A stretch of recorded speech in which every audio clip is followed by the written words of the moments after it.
The Galactic Council's annual assembly was a spectacle of interstellar diplomacy, convening in the colossal transparent citadel that orbited the lush, blue-hued capital planet of Torlax. This structure, a marvel of engineering, accommodated representatives of over 300 civilizations, each distinct in form and ideology. The assembly hall was a vast amphitheater with floating delegate pods, allowing each species the environmental comforts of their home worlds. Humanity, having joined the Council only a decade earlier, was represented by Commander Janice Raoul and her crew aboard the Vanguard, a ship that seemed more like a relic of past wars than a symbol of technological advancement.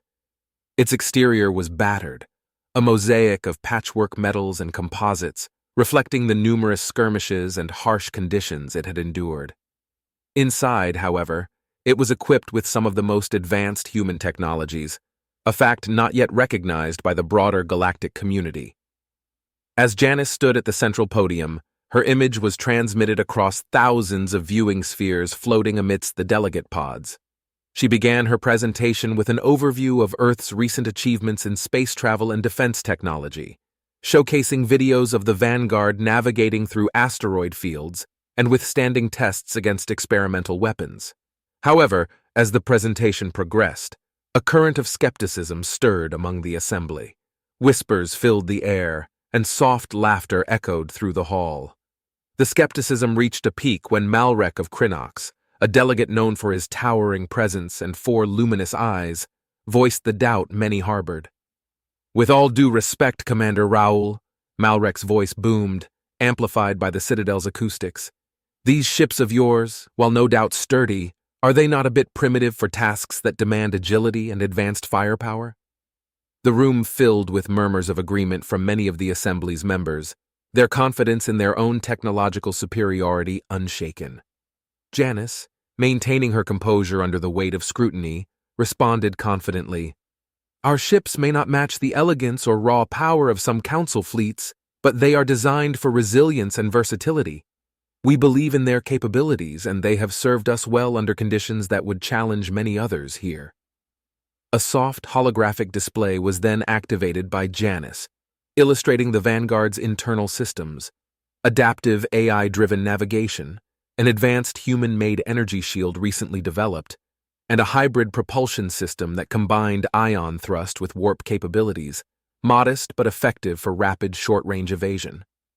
As you can see, while our technology may appear unrefined, it is both functional and innovative. We are prepared to demonstrate these capabilities, should the Council require. This statement, bold and unwavering, gradually shifted the atmosphere. Though skepticism remained, it was tempered by a burgeoning curiosity about what these seemingly rudimentary human ships could truly accomplish when put to the test. The Vanguard and its human crew stood ready, their potential underestimated, their resolve unshaken. As the session adjourned, whispers of potential demonstrations and exercises fluttered through the assembly, hinting at the challenges and opportunities that awaited.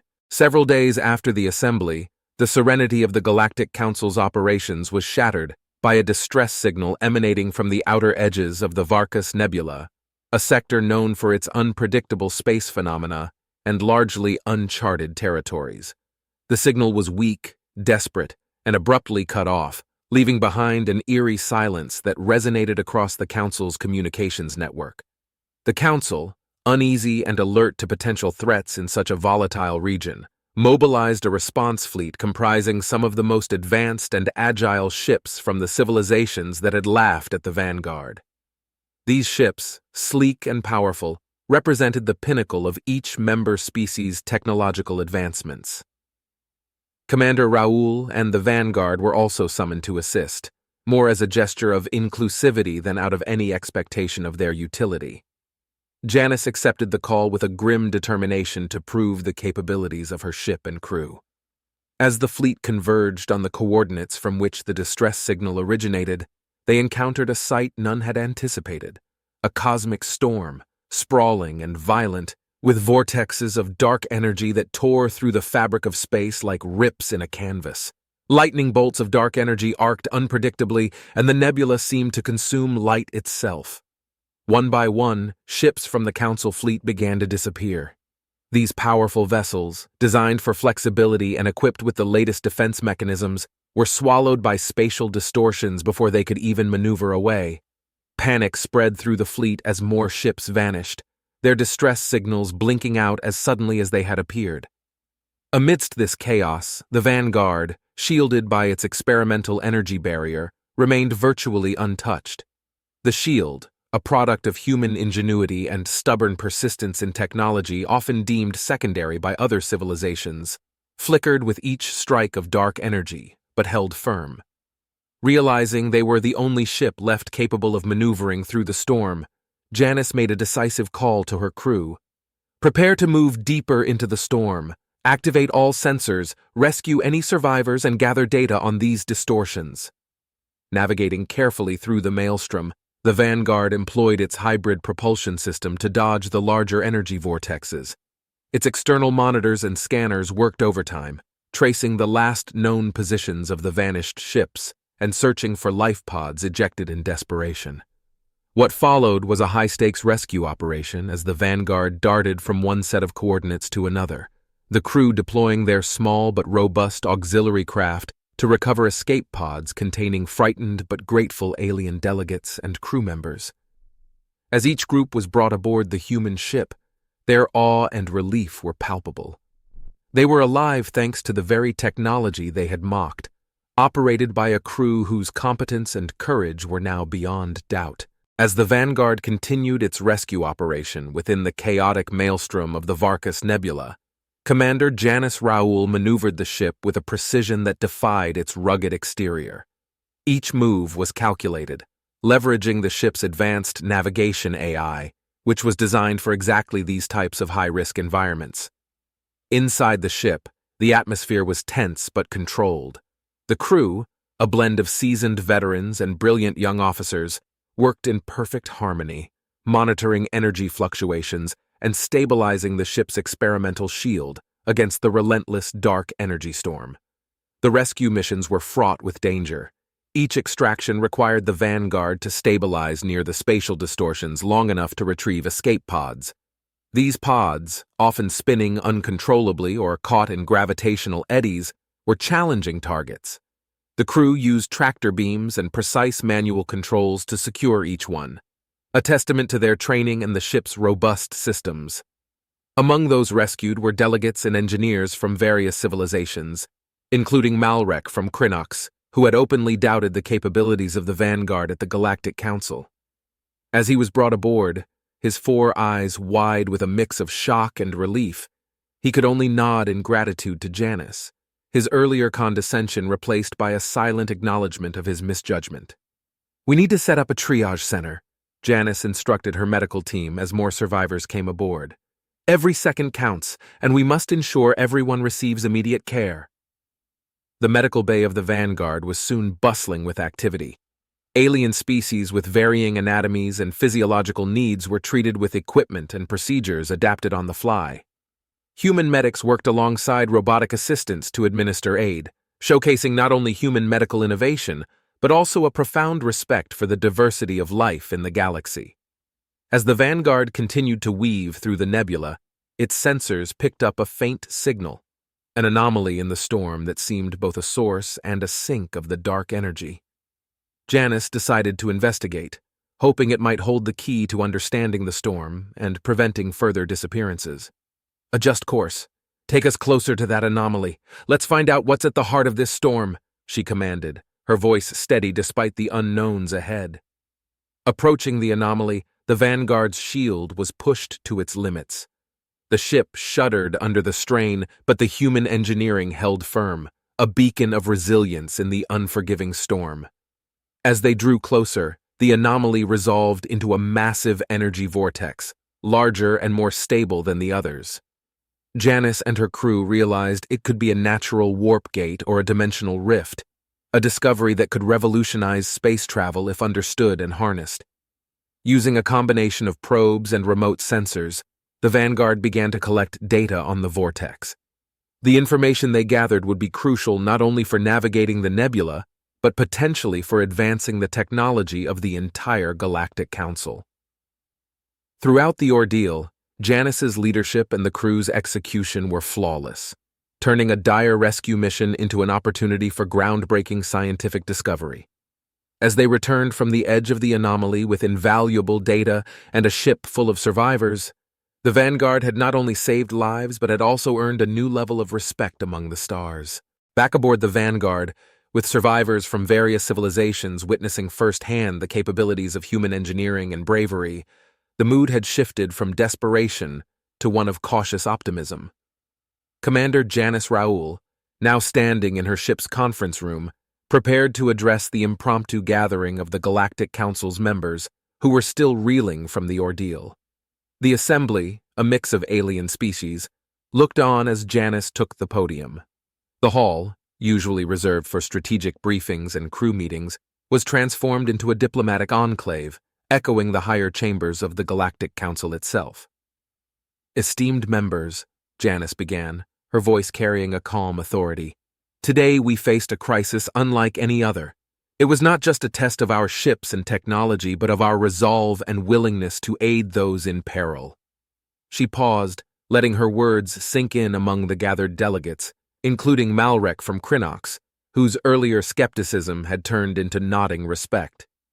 "The Vanguard, a ship you once regarded as primitive, has proven its worth, not just as a vessel of war or exploration, but as a beacon of hope in the darkest of times." Screens behind her flickered to life, showing images of the rescues, the harsh conditions outside, and the scientific data they had gathered from the anomaly.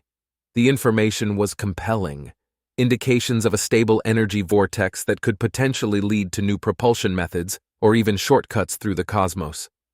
"We propose a new initiative," Janice continued, harnessing the momentum of the moment. "A joint venture to further study this nebula and its anomalies. With our combined technologies and shared expertise, we can turn what was once a navigational hazard into a valuable resource." The proposal was met with murmurs of agreement and thoughtful nods. The crisis had changed their perceptions, not only of humanity, but also of the potential for collaboration in the face of the unknown. Malrek stood, his voice amplified throughout the room. "Commander Raoul, we owe you our lives. Your ship's resilience and your crew's bravery have opened our eyes. Krynox supports your initiative. Let this be the dawn of a new era for the Council, one where no technology is deemed too simple and no species too young to contribute." One by one, other delegates voiced their support, their earlier doubts dissolved by the evidence of human ingenuity and the pressing need to understand the dangers that lurked in the Varkas Nebula. As the meeting concluded, plans were set into motion for what would be known as the Varkas Initiative. Ships from various civilizations, equipped with the best of both human and alien technology, were to be dispatched for further exploration and study. The Vanguard was at the heart of this new fleet, not just as a participant, but as a leader in a united venture. Janice felt a deep sense of pride as she looked over her crew, who were busy coordinating with alien technicians and scientists. Their work, once overlooked, was now crucial to the future of the Galactic Council. As the fleet prepared to depart, a new sense of camaraderie and respect had been forged among the stars. Humanity, once an underdog in the vast arena of galactic politics, had proven its worth and stood ready to lead a mission that could change the course of interstellar relations. The Vanguard and its crew were no longer just representatives of Earth, but pioneers at the frontier of a unified galactic endeavor. The newly formed Varkas Initiative, under the leadership of Commander Janice Raoul and the Vanguard, set out into the depths of the Varkas Nebula once more. This time, their mission was not one of rescue, but of exploration and discovery. The fleet was a remarkable assembly of vessels, each outfitted with the best technologies from across the Galactic Council, representing a true integration of interstellar capabilities. The Vanguard led the way, its sensors and shielding systems upgraded with contributions from alien technologies that had been proven inferior in the nebula's harsh conditions. Janice watched from the command deck as the fleet moved in a coordinated formation, each ship complementing the other's strengths. Their first objective was the massive energy vortex, the anomaly they had encountered during the rescue mission. Scientists from various species including human physicists and Krynox energy specialists, worked together in the Vanguard's expanded lab to analyze the data collected. As they approached the anomaly, their instruments began to pick up unusual readings. The vortex seemed to be a natural warp gate, possibly a relic of the universe's violent early epochs. This discovery presented an incredible opportunity. If they could understand and harness the vortex's properties, it could open up new realms of space travel, allowing for faster-than-light travel across vast distances. "The implications of this are monumental," Janice mused aloud, discussing the findings with Malrek and Dr. Liena, a renowned physicist from the aquatic planet of Hydrex. "We could be looking at the key to unlocking new territories and civilizations." The team deployed a series of probes into the vortex, each equipped with advanced telemetry to withstand the extreme conditions. The data streamed back in real time, feeding into the Vanguard's mainframe, where it was analyzed by the combined expertise of the fleet's best minds. Meanwhile, the fleet explored other parts of the nebula, discovering rich gas clouds that could serve as fuel sources, rare minerals floating in asteroid fields, and even signs of previously unknown life forms. Each discovery was catalogued and shared, the excitement palpable among the crew as they realized they were charting what could become a new frontier for all their civilizations. Throughout these explorations, the fleet encountered minor threats and anomalies, testing their readiness and adaptability. These challenges were met with a shared resolve, as the combined fleet operated not just as a collection of ships from different worlds, but as a unified entity with a common goal. Months into their mission, the Vanguard and the Varkas Initiative fleet returned to Torlax for a historic session of the Galactic Council. The hall that had once echoed with laughter at the simplicity of human ships was now filled with applause and admiration for the bravery and ingenuity of the Vanguard's crew and the success of their joint mission. Commander Raoul, once more at the podium, shared the incredible findings from the nebula. The potential of the warp gate was just the beginning. The minerals, gases, and biological samples collected promised new resources, medicines, and technologies. Let this mission stand as a testament to what we can achieve when we work together, respecting each other's strengths and learning from our differences, Janice proclaimed, her words resonating with a council that had grown in diversity and unity. Malrek, now a vocal supporter of the human-led initiative, stood and addressed the assembly. The Vanguard's journey through the Varkas Nebula has not just opened new paths through space, but has also paved new roads between our cultures. We are indebted to Commander Raoul and her crew for leading us into this new era. The Council unanimously passed resolutions to continue the Varkas initiative, with plans to establish permanent research stations within the nebula and to continue the collaborative efforts that had proven so fruitful. As the assembly concluded, the fleet of mixed technology ships, led by the Vanguard, prepared to venture out once again. They were not just explorers or scientists. They were pioneers of a united galaxy, moving forward with a shared vision of peace, exploration, and mutual respect. The nebula, once a symbol of fear and mystery, was now a beacon of hope, a vast expanse where the combined might and mind of the Galactic Council could delve into the secrets of the universe together.